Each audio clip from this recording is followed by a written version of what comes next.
السلام علیکم دوستوں، شہر حیدرآباد میں قتلوں کا سلسلہ جاری ہے۔ جیسا کہ ہم جانتے ہیں کہ شرین فاطمہ کا قتل کر دیا گیا تھا، ان کے 7 بچے یتیم ہو چکے تھے۔ ایک ہفتہ بھی نہیں گزرا یہ دوسرا واقعہ پیش آ چکا ہے۔ یہ دوسرا افسوسناک واقعہ کل رات میں پیش آیا، جہنما کے علاقے میں پیش آیا۔ اس نوجوان کا نام عارف ہے، اس کی عمر 30 سال ہے اور اسے کل رات میں بے دردی سے قتل کر دیا گیا۔ بتایا یہ جا رہا ہے کہ 3 نامعلوم افراد پہلے عارف کی آنکھوں میں مرچی ڈالتے ہیں، اس کے بعد میں بزدلانہ طور پر اس کے اوپر حملہ کرتے ہیں کلاڑی لے کر۔ انیشل رپورٹ سے یہی پتہ چلا ہے کہ پیسوں کی لین دین کا معاملہ تھا، لیکن ابھی پولیس انویسٹیگیشن کر رہی ہے۔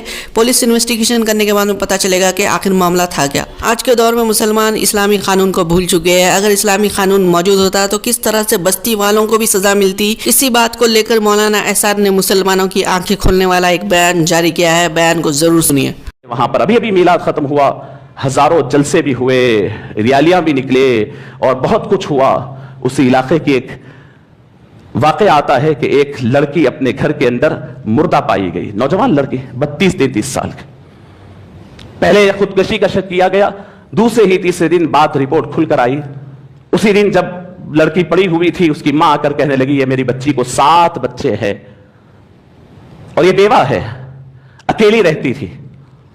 لوگوں نے کہا خودکشی کر لی، دوسرے تیسرے دن پتا چلا کہ خودکشی نہیں ہے، وہ مرڈر ہے۔ بہت سارے مرڈر ہو رہے ہیں، میں یہ تفصیلات نہیں، میں آپ کو بات عرض کرنا چاہتا ہوں، سنیں۔ بیوہ ہے، 7 بچوں کی ماں ہے، 32-33 سال کی نوجوان ہے۔ اب جب اس کی ہسٹری کھلی، ایک پہلو پہ بات کرے، 2 پہلو پہ بات کرے، 3 پہلو پہ بات کرے، یقین کرے ظرف والے مسلمانوں کے تو سر شرم سے جھک گئے۔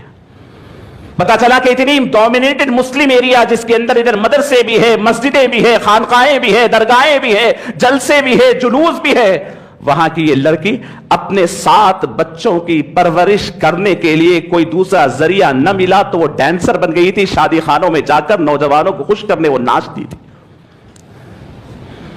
میں سوال کرتا ہوں آپ سے، ابھی میلاد النبی جا کر کے 1 مہینہ نہیں ہوا، کیا یہ ذمہ داری نہیں ہے؟ میں پورے یقین کے ساتھ آپ کو اسلام کا ایک قانون سناتا ہوں، سنیں۔ اسلام کہتا ہے کہ اگر تمہارے محلے میں، تمہارے گھر کے سامنے اگر کسی کی ناش مل جاتی ہے، کسی کی ڈیڈ باڈی مل جاتی ہے، تو اسلام وہ پورے محلے کو ذمہ دار قرار دیتا ہے، وہ پورے اسٹریٹ کو ذمہ دار قرار دیتا ہے۔ پکڑ کر آپ سے پوچھیں گے کہ یہاں ناش کیوں ملی، آپ کہیں گے مجھے نہیں معلوم، میں آفس کو گیا تھا۔ یہ کہنے سے آج کی جمہوری حکومت تو آپ کو چھوڑ سکتی ہے، لیکن اسلامی حکومت نہیں چھوڑے گی۔ آپ کو بتانا پڑے گا اس کا قتل کیوں ہوا، قاتل کو پکڑ کے دینا پڑے گا، آپ کو ریسپانسبلٹی اٹھانا پڑے گا۔ اور اگر قاتل نہیں ملتا ہے تو اسلام کہتا ہے کہ وہ محلے والوں سے اس کا بدلہ لیا جائے گا اور اس کی دیت لی جائے گی۔ بتائیے کہ یہ ذمہ داری ہماری نہیں تھی؟ ایک گھر کے بازو، حضور فرماتے ہیں کہ تمہارے گھر کے بازو 40 گھر تک پڑوسی ہے، تمہارے کھانے کے اندر، تمہارے شوربے میں پانی ملا کر کے اسے کھلاؤ۔ اللہ تم سے سوال کرے گا، جنت میں جانے کے لیے ٹھہرو گے تو پوچھا جائے گا، تمہاری گواہی تمہارے پڑوس سے لی جائے گی، تمہارا پڑوس تمہارے بارے میں کیا کہتا تھا۔ پڑوس میں ایک عورت اپنے آپ کو بے راہ روی پر ڈالتی ہے، اپنے بچوں کے پالنے کی خاطر اپنے آپ کو اس گندے گناہ میں ڈالتی ہے، یہاں تک کہ اس روش پہ چلتے چلتے اس کا قتل ہو جاتا ہے۔ یہ کوئی غیر اور ویرانی جگہ کی بات نہیں کر رہا ہوں، کہیں قتل غیروں کے ہاتھ سے ہوتا ہے، بہت بڑے احتجاجات و بوم ہوتی ہے۔ کیا یہ قتل نہیں؟ یہ امت مسلمہ کی سوسائٹی کیا ایک آئینہ نہیں؟ کیا یہ تصویر نہیں ہماری؟ بہت باتیں ہیں، پورا حیدرآباد تنظیموں سے بھرا ہوا ہے، سوشل ایکٹیویٹیز کام کرنے والوں سے بھرا ہوا ہے۔ کیا ان تمام کے اور ہم تمام کے سر نہ جھکے ہوں؟ احساس مر گیا ہے ہمارا، ضمیر مر گیا ہے ہمارا، ہمیں احساس نہیں ہمارے پڑوسی کے گھر میں کیا ہو رہا ہے، اس کے اوپر کیا گزر رہی ہے۔ کیا آپ کے پاس یہ نہیں کہا گیا کہ یتیم بچوں کی کفالت آپ کے پاس فضیلت والی چیز نہیں ہے، بیواؤں کو سہارا دینا نہیں ہے؟